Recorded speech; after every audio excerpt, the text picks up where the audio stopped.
Okay, last one before you try it. If I'm looking at number 2, I see my leading coefficient is 15.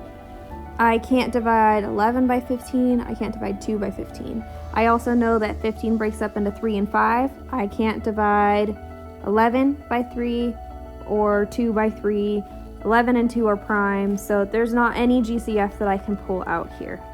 Instead, I'm just going to go straight into listing my A, my B, and my C. So my A is 15, my B is negative 11, and my C is 2, positive 2. Before we move any further, let's figure out if we're looking for a sum or a difference. If my C is positive, I'm going to look for a sum, which means I'm going to add. My signs are going to be the same as whatever my B term is, and my B term is negative.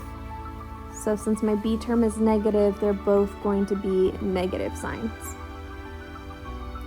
All right, let's fill in our butterfly. So I have 15x and 15x. And then on the top I have 15 times 2. And then on the bottom I get negative 11. So 15 times 2. That gives me 30.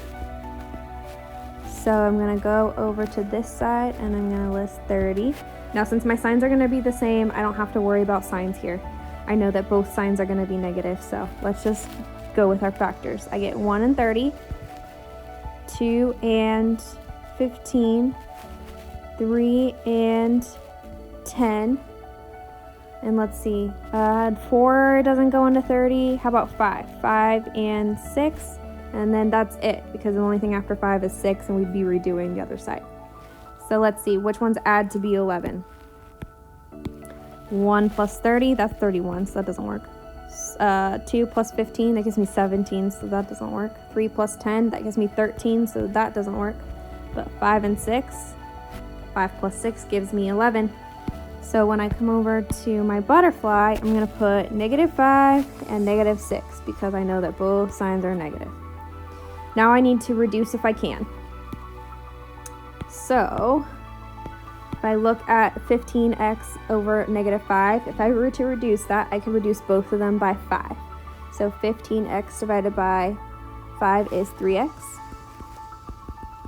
And negative 5 divided by 5 is negative 1. Now on the right side, 15x over negative 6. I can actually reduce both of those by 3. So let's reduce both by 3.